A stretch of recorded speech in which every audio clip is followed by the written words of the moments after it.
Well, exactly 52 years ago today, Republican President Richard Nixon won his reelection in a landslide, a real landslide, over Democratic Senator George McGovern, who was running on what turned out to be the losing campaign Democratic platform of ending the Vietnam War. Richard Nixon won 49, yes, 49 states, with only Massachusetts voting no on Nixon and no on the Vietnam War. Richard Nixon, who lost his 1960 presidential campaign by less than 1% to John F. Kennedy, and won his first term in 1968 by less than 1%, was reelected 52 years ago with 61% of the vote, a margin that would be impossible to achieve in today's electorate. The Vietnam War ended up lasting longer than Richard Nixon's second term.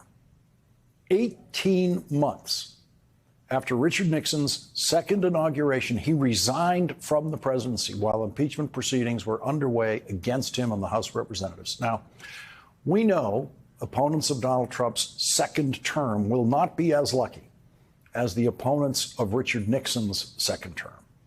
We already know there is no possibility of impeaching and removing Donald Trump from office, no matter what he does. The United States Supreme Court has said it's okay for Donald Trump to commit any crimes he might want to commit as president of the United States. And Republican senators have made it clear there is absolutely nothing Donald Trump could ever do that would compel them to vote guilty in a Senate impeachment trial. But what if Donald Trump, in effect, resigns the presidency, but keeps the title? What if Donald Trump just hands over the job to someone else or to a few people and does nothing? Maybe plays golf when he has the strength, which might not be so often as he turns 80 in his second year in office. And so the question we consider tonight is, President who? Who's going to really be the president? And what is that president going to actually do? Donald Trump did his first interview today since the election, and he actually revealed nothing. He revealed intentions to do nothing.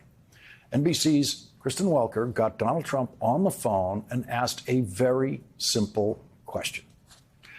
What's your first action? Do you do tariffs first? Do you do your deportation plan? What's first? Question could not be simpler. What's first? And at no point in the words that Donald Trump offered was there even a hint of an answer. He never even said the word tariffs or the word deportation. In his answer to that very simple question of what's first, he said, well, I think we have a lot of firsts because we can do things at one time. You know, we obviously have to make the border strong and powerful. And we have to, at the same time, we want all our people to come in the country. And, you know, I'm not somebody that says, no, you can't come in. We want people to come in. We're going to have a lot of businesses coming into our country. They want to come into our country. We're the pot of gold. We're still the pot of gold. And Donald Trump rambled on, talking about not wanting people to come in the country who are murderers and drug lords. And that was it. Of course, no one wants murderers or drug lords to come into the country. And so the actual answer to what's your first action was, I think we have a lot of firsts. That was it. That was the whole thing. That is not a president who is eager to get to work. That is not a president who's getting the Sharpie ready to sign a 60% tariff on the sale of goods made in China to the United States. My personal bet is Donald Trump is not going to do the crazy tariffs that he talked about in his campaign, which the Wall Street Journal and every other economist in America accurately reported would skyrocket inflation. Donald Trump will be talked out of that by people who actually understand tariffs. And then Donald Trump will publicly claim that he doesn't have to institute wildly dangerous tariffs, all of which would be paid by American consumers, and he'll say he doesn't need to do it because the mere threat of his tariffs has managed to get China to suddenly become a fair trading partner with the United States. So just the threat of tariffs worked. That will be the Trump tariff policy. That's my bet. In other words, he will lie his way out of his breathtakingly stupid campaign ideas about tariffs. And I suspect something similar will happen with the Trump mass deportation campaign promises. He promised to deport at least 11 million people. Nothing like that has ever been done in human history. There is no place on earth that has ever picked up and moved 11 million people to another place on earth. The cost of trying to deport 11 million people in this country would be at least $315 billion, according to one estimate. The entire budget of the Justice Department is $50 billion. Donald Trump plans to do giant tax cuts for his billionaire friends and for corporations. So the money for deportation would have to come from somewhere else in the federal budget. There's only $50 billion in the entire Justice Department budget. So you'd have to find $315 billion to deport 11 million people. It's never going to happen. The number of law enforcement personnel in the United States of America would have to at least triple, with all the new ones being hired exclusively by the federal government to exclusively work on deportation roundups.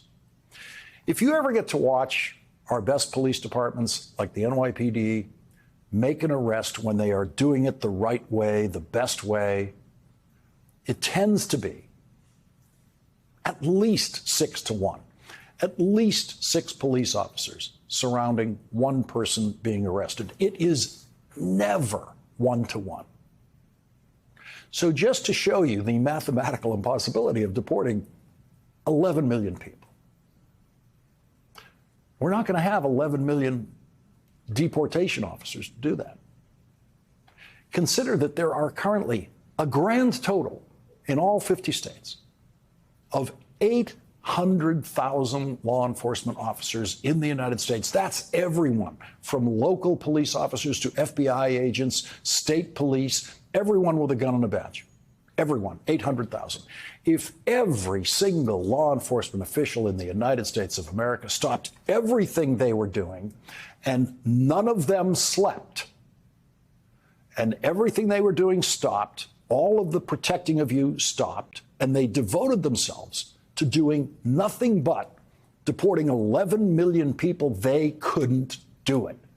There aren't enough of them, because each one of them would need to personally round up by himself or herself 13 people at a time.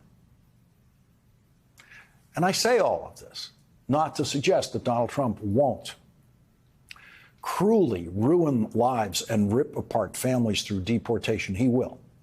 But he absolutely will not ever be able to create a mass deportation operation in the United States that deports 11 million people. That's impossible, and he knows it. He will definitely deport thousands of people. He may deport 100,000 people over the 4 years. But he knows today that he can't possibly deliver on the mass deportation promise to his voters of 11 million people or more, which is why when Kristen Welker asked him about his deportation plan, he did not say even the single word deportation. Didn't say a word about it. After Donald Trump finished his rambling non-answer to Kristen Welker's first question, she followed that up with, do you know what that price tag looks like? Your deportation plan. Do you have a price tag? And Donald Trump said, it's not a question of a price tag. It's not really, we have no choice. When people have been killed and murdered, and when drug lords have destroyed countries, and now they're going back to those countries because they're not staying here, it's not quite, there is no price tag. That's correct. There is no price tag because there is no plan. None. And there are no law enforcement officers in the United States today with nothing to do who are available to take on the task of mass deportation of 11 million people. There will definitely be Trump deportations. But how many? And who will decide that? Which brings us back to President who? Who is really going to be the president deciding just how many resources can be redirected to deportation? Donald Trump has said, if you take him at his word, which of course no one ever should, that he's going to leave deportation and everything else up to Robert Kennedy Jr. Donald Trump has actually said he's going to leave everything in the government up to Robert Kennedy Jr., except oil and gas. That means the Defense Department. That means everything. Donald Trump wants to keep all the oil and gas decisions to himself, which will give him a lot of free time because the government is not in the oil and gas business. And Donald Trump will tell his White House chief of staff to make sure every oil drilling permit gets approved in this country, and that's it. And that will take less than 1 minute of presidential time. Donald Trump has actually said this about Robert Kennedy Jr. I've been friends of his for a long time, and I'm going to let him go wild on health. I'm going to let him go wild on the food. I'm going to let him go wild on medicine. The only thing I don't think I'm going to let him even get near is the liquid gold under our feet. He wants to do some things, and we're going to let him go to it. I just said, but Bobby, leave the oil to me. We have more liquid gold than any country in the world, more than Saudi Arabia. We have more than Russia. Bobby, stay away from the liquid gold. Other than that, go have a good time, Bobby. So that's it. According to Donald Trump, President Bobby Kennedy is in charge of tax cuts for billionaires and corporations. President Bobby Kennedy is in charge of mass deportations. President Bobby Kennedy is in charge of all health care issues. President Bobby Kennedy is in charge of the entire presidency. Everything, except anything involving oil and gas. So, what's President Kennedy going to do? Are we going to have a President Kennedy? Or are we going to have a President Elon Musk? Donald Trump said, at the suggestion of Elon Musk, who has given me his complete and total endorsement, I will create a government efficiency commission tasked with conducting complete financial and performance audit of the entire federal government and making recommendations for drastic reforms. Okay?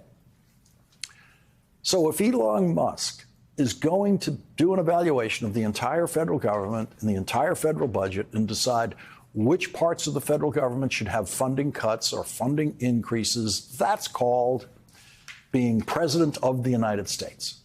So, will we have a President Musk? A new and perhaps even more likely president emerged today. But according to Donald Trump's hiring and firing record, this would be a temporary president, maybe 6 months. Donald Trump announced in a written statement today that he has chosen Susan Wiles, his campaign manager, as his first White House chief of staff. In his previous 4 years in the White House, Donald Trump went through 4 White House chiefs of staff. The first White House chief of staff was fired after about 6 months on the job, 192 days to be specific. Susie Wiles has a traditional Republican establishment background, starting in 1979 as a low-level assistant in the office of Buffalo Republican Congressman Jack Kemp. Jack Kemp was an NFL quarterback who finished his career with the Buffalo Bills and became a Republican member of the House of Representatives. Jack Kemp was one of the big star Republicans in Congress in those days. He ran for president in the 1988 primaries and then was chosen in 1996 as Bob Dole's running mate for vice president against Bill Clinton and Al Gore. Susie Wiles went from Jack Kemp's team to Ronald Reagan's 1980 presidential campaign as a scheduler. In 2008, she was a Florida county co-chair for John McCain's presidential campaign. In 2011, she worked on the Republican presidential campaign of Utah's Jon Huntsman, who was a moderate Republican who had served as President Obama's ambassador to China. Susie Wiles had no history in extremist Republican politics until she joined the Trump campaign in 2016. In a profile of Wiles in Politico in April, Fernanda Mondi, a Florida-based Democratic pollster and MSNBC analyst, called her smart and sophisticated. The article says, many who know Wiles and who were not at all glad Trump was ever the president and even less glad he might be president again are quite glad that she at least is still at his side. If Donald Trump is going to be president, I want Susie Wiles involved, said Carlos Corbello, the former Republican Congress member, who's an opponent of Donald Trump's. If this guy wins, and I certainly hope he doesn't, but if he were to win, I would hope to hell that she will play a major role, said her friend Paul McCormick. So, will we have a President Wiles? Susie Wiles knows more about how to be president than Robert Kennedy Jr. does or Elon Musk does. And she knows more about how to be president than Donald Trump does, much more. And she's going to have the biggest office in the West Wing of the White House that is not occupied by Donald Trump. And she's going to be in that office an awful lot more than Donald Trump is going to be in his office.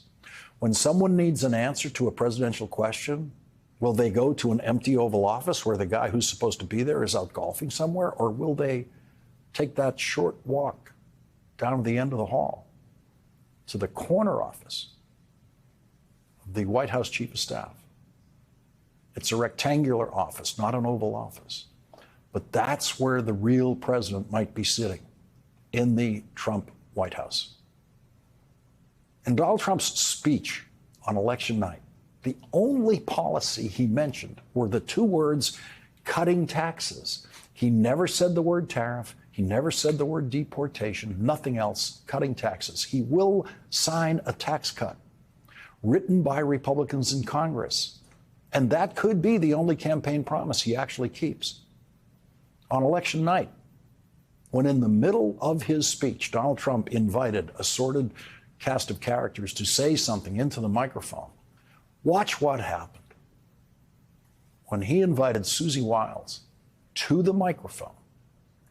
Because in that moment, she alone, among the people on that stage, proved that she knows exactly how to handle Donald Trump.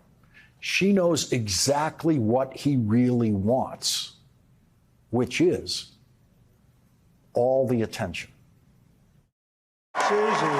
Susie, come here. Come here, Susie. Chris, come here, Chris. Susie likes to stay sort of in the back, let me tell you. The Ice Maiden, we call her the Ice Maiden. Come here, Chris. Come here, Chris. Susie likes to stay in the background. She's not in the background. Come here, Susie. Yeah, so she let the guy who worked for her in the campaign do the talking. She wouldn't say a word into that microphone. Not one word. If the real president is going to be Susie Wiles, she knows the one thing that she has to do publicly is never get caught being president, which is exactly why she turned away from that microphone on election night.